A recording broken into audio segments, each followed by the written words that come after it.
Hello there. You're yeah. For those of you who tuned in last time, I've got a special thing. I've got my top 5 American shows inspired by Japanese anime. Yep, you're gonna hate me more, anime people. Well, number 1 here, we've got The Boondocks, created by Aaron McGruder. Now, Aaron McGruder he's from Chicago. He went here, worked here, did whatever. He created this highly controversial news comic called The Boondocks, which more or less dealt with racism, politics, Star Wars, anything most American things talk about. Even Santa Claus as a terrorist or something. The point is, this show was highly inspired by shows like Rurouni Kenshin. In fact, Aaron McGruder said he really, part of the opening sequence of the show is inspired by that. Obviously, it's drawn like it. I mean, I know they technically went out to an anime company to do the, animation for it, but it based on an American comic and premiered here. All the actors were never participated in anything else. Well, the point is, it's crazy. You get super violence, sexuality, and tons of political commentary. It's insanely funny. It sucks that there's only gonna be 3 seasons though. Well, okay. Number 2, we've got here. We've got Avatar: The Last Airbender. Anime fans may or may not be familiar with this.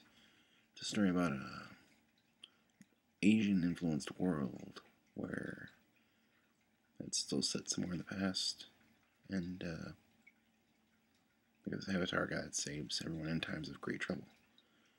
Well, animators really actually were forced to watch Fooly Cooley watch Fooly Cooley before doing this.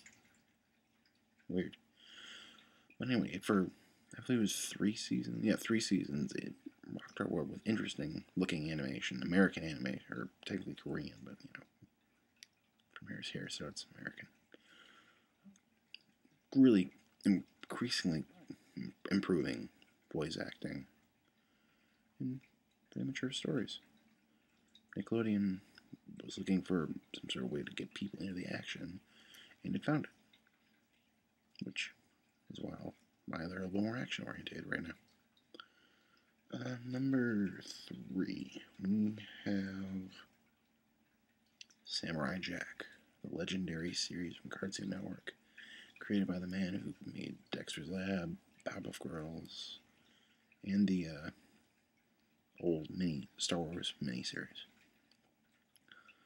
This show, you can say, is more inspired by Star Wars, but I've heard people say so often that it's more Japanese than anything else. I mean, the whole art style is obviously inspired by that kind of painted kind of thing.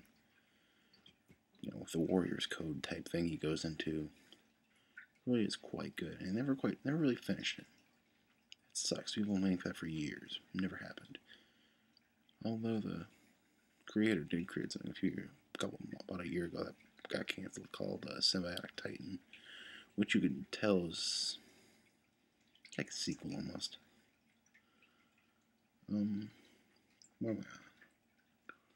Number 4, Teen Titans, based on the DC comic characters of the same name, but younger looking and more drawn and animated looking. Anyway, it does borrow a whole bunch of things from anime, including the random shots of people's weird looking faces, tiny versions of the characters and all that stuff, but it's based on the DC character comics. DC character, you know what I mean.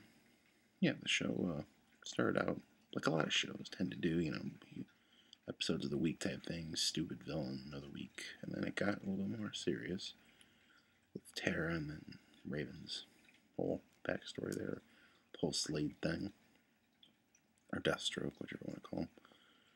It was pretty cool. And number 1, my current favorite cartoon right now, Star Wars: The Clone Wars. What does it have to do with Japanese? Well, look at the characters. Genius. They're like 3D clay versions of anime characters brought to life. You can tell, especially with characters like Ahsoka. I mean, look at them. I mean, look at them.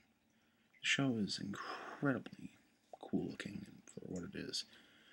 I don't like I own the movie. I only watched just to remind myself how much better the show got. The stories are extremely mature, involving war, death, politics. I mean, last season sort of went too much into politics, but can't hate it for being what it is. The animation on there is top notch. Like, it used to be super bad, but it used to be super blocky. They used to hardly be able to move, and now they're like move smoothly. Characters are actually changing them a little bit to make it seem like time has passed, and it has. Music isn't quite made by John Williams, but Kevin Kilmer, I think his name is, does it for the show. And he's proven himself very competent in making music for the show. He borrows some Williams stuff once in a while, but usually when he does, it's pretty big. Like with the Darth Vader music during the episodes where they were on that fight with those Jedi God guys. Super dramatic. But that's about it. Thank you.